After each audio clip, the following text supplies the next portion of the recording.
মিডিয়ার চক্রান্ত খুব স্পষ্ট লাগছে। টিভি মিডিয়া, যেটা মূলধারার মিডিয়া, আর প্লাস চ্যানেল ছাড়া তাদের জায়গা খুব স্পষ্ট লাগছে। তারা পুরো এটাকে একদম, যেটাকে বলে একদম কি বলবো, কবর দিয়ে দিতে চায়। সব হয়নি কখনো, ভুলে যা। ও মুখ্যমন্ত্রী কত কথা বলে, ঠিক আছে, ডবর বাবু বলে, এই বলে, ওই বলে, ঠিক আছে, বুঝতে পেরেছে না? কি বিষ্ণু মাতা বলে, মানে মুখ্যমন্ত্রী কত কথাই বলে। শোনো, ঘাটা যাবে না, অনেক কথা বলে, কিন্তু এই কথাটি বাঙালি ক্যাচ করে নিয়েছে। এটা আমরা দেখেছি সবুজ সাথীর সাইকেল, সবুজ সাথীর সাইকেল যেরকম বাংলাদেশের হাটে চোরাচালান করে বিক্রি হচ্ছিল, খুব খবর হয়েছিল মনে আছে মাঝে। যেটা খবর করা হয়নি সেটা হচ্ছে যে ডানকুনিতে বাসের মাথায় করে সাইকেল নিয়ে যাওয়া হচ্ছে বিহারে, ইউপিতে। কেন ওটা খবর করা হয়নি? যে চেপে যাওয়া হচ্ছে, এটা তো মুখরোচক, কিন্তু এটা তো চোরাচালান। আমি চোরাচালান পজিটিভ বলছি না, এটা তো ওপেন চালান। ওটা চোরাচালান, অন্ধকারে চালান, ঘুষ দিয়ে চালান বিএসএফ কে, তারপরে বর্ডার গার্ডকে, যেখানে আবার ওদের লোকই বসে আছে বিএসএফ এর। সেটা আবার কি করে চাকরি পেয়েছে? সেটা পেয়েছে হচ্ছে পশ্চিমবঙ্গের কোটাতে, সেখানে ডোমিসাইল সার্টিফিকেট জাল করে ইউপি বিহারের ক্রিমিনালরা। চক্রটা ভাবুন। কিন্তু ডানকুনিতে বাসে করে নিয়ে যাচ্ছে, মাথায় করে, দেশে টাকা যেরকম দেশে পাঠাচ্ছে, এ সাইকেল দেশে পাঠাচ্ছে।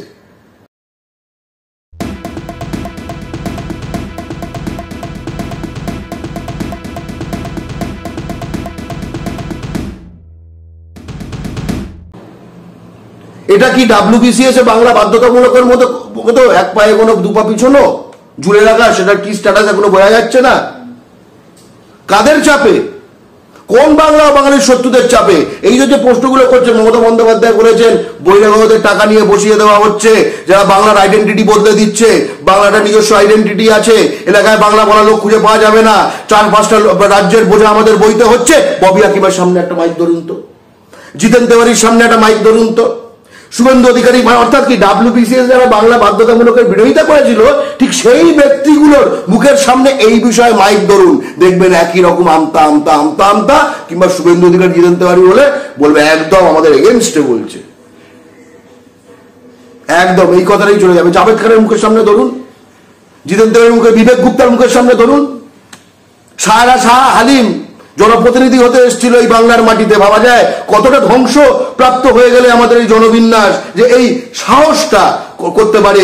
এবং আমাদের মানসিক বিন্যাস, মানসিক স্বাভাবিকত্ব বাংলার মাটিতে বাঙালির কতটা ভ্রষ্ট হয়ে গেলে বাংলার রাজধানী থেকে সায়রা শাহ হালিম ডাব্লিউবিসিএস বাংলা বাধ্যতামূলকের বিরোধিতা করা, সেও গিয়ে কলুটোলায়, যেখানে রোজ ওই ইউপি বিহার থেকে লোক এনে বসানো হচ্ছে, তাকে জনপ্রতিনিধি করার জন্য একটা মেজর পার্টি যারা দলে পশ্চিমবঙ্গে ক্ষমতায় ছিল তাদেরকে এই করা হয়। স্বাস্থ্যসাথী, মুখ্যমন্ত্রী বলছেন যে অন্য রাজ্য থেকে আসবে, পেমেন্ট দিয়ে ট্রিটমেন্ট করাবে। পশ্চিমবঙ্গের মানুষ এক্ষুনি কেউ বলবে, ঠিক আছে, বাঙালি হয়ে জন্মেছো ভাই, তথ্য সত্যের আলোকে কথা বলো। এই যে ভেলোরে যাচ্ছে, সাউথে যাচ্ছে, সেবালা তো কোন সরকারি হাসপাতালে তোমাকে ফ্রিতে চিকিৎসা করায়? কর্ণাটকে রাজ্য সরকার পরিচালিত কোন সরকারি হাসপাতালে বাঙালি সাউথে গিয়ে কোন রাজ্যে ফ্রিতে চিকিৎসা পায় বলো তো? উত্তর হচ্ছে না, হয় চ্যারিটেবল ইনস্টিটিউশন কিংবা প্রাইভেটে তুমি করাচ্ছ। এটা হচ্ছে ঘটনা। বিহারে কোথায় করায়? দিল্লিতে কোন রাজ্য সরকারি প্রতিষ্ঠানে গিয়ে বাঙালি ওয়াক ইন করে ফ্রিতে চিকিৎসা করাতে পারে ট্রেন থেকে নেমে? এখানে উনি বলছেন, এখানে তাও উনি কিন্তু ছাড় দিয়ে রেখেছেন। উনি বলছেন হ্যাঁ পেমেন্ট করে করতে পারো। আমি ডাক্তারি পড়েছি, আমাদের কাজ যেন হয়ে গেছিল মেডিকেল কলেজে, আমরা ডাক্তারি পাশ করেছি, আমাদের যেন কাজ হয়েছে যে ইউপি বিহারের লোকেদের পরিষেবা দেওয়া। একদম আজকে সেটা আরো ভয়ঙ্কর। কলকাতার প্রতিটি মেডিকেল কলেজের এই অবস্থা। এইমস কল্যাণী, এটা হয়ে গেছে এই ভাটপাড়া, টিকিয়াপাড়া, জগদ্দল, এইখানে যে বহিরাগত জঞ্জালগুলো আছে, ক্রিমিনালগুলো আছে, তাদের একখানা চিকিৎসা করানোর জায়গা। তারা আবার লোকজন ডাকে তাদের দেশ থেকে। এরা কেন এরা এই লিস্ট? এবার কথাটা হচ্ছে মুখ্যমন্ত্রী অনুরূপ কথা 2018 সালে বলেছিলেন, তাহলে এটা বাস্তবায়ন করেনি কে? আপনার স্বাস্থ্য সচিব। আপনার স্বাস্থ্য সচিব কেন আপনার কথা বাস্তবায়ন করে না? আপনার দুইবার বলে দেওয়া যে ডোমিসাইল বি বাতিল করতে হবে, এই কথা কেন আপনার স্বাস্থ্য সচিব বাস্তবায়ন করে না? তার মানে আজকে যেটা বললেন সেগুলো তার মানে বাস্তবায়িত হবে না, কারণ সেটা ওই সচিব এবং এই পুলিশ কর্তাদের মাধ্যমেই হবে। আপনি নিজেই বলেছেন আপনি নিজে রাস্তায় নেমে এই কাজটা করবেন, তো করবেন না, ওটা আপনি অবাস্তবতা শুরু করেছেন। এটাকে আমার এবার নিজে রাস্তায় নেমে করতে হবে এটা। কিন্তু এর আগের এই উদাহরণগুলো দিয়ে আমরা কি শিক্ষা পাই?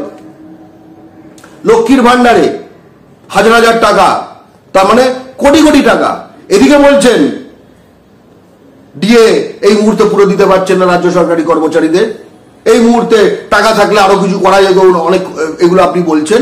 আর আপনি বাংলা থেকে প্রতি মাসে কোটি কোটি টাকা ইউপি বিহারের লোকজন তারা পাবে এখানকার ডোমিসাইল বার করিয়ে। অনেকে বলতে পারে কি করে বুঝবো, মুখের ভাষা থেকে কি আমরা তাহলে বৈষম্য করবো? না স্যার, আমরা তো স্পেসিফিক মডেল নিয়ে নেমেছি। সকলের এখন আধার কার্ড আছে, আধার নম্বরটা ফেলবেন, লাস্ট আপডেট পশ্চিমবঙ্গের স্থায়ী বাসিন্দা, কোন বাঙালি অবাঙালি না, আমরা আইন মেনে চলবো।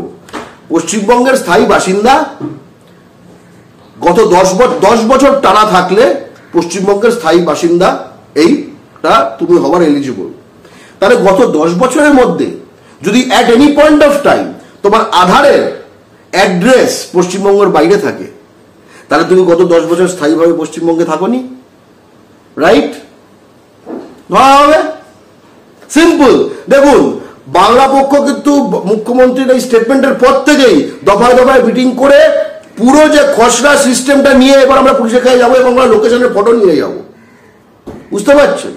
এর আগে আমরা দেখেছি সবুজ সাথী সাইকেল যেরকম বাংলাদেশের হাটে চোরাচালান করে বিক্রি হচ্ছিল, খুব খবর হয়েছিল মনে আছে মাঝে।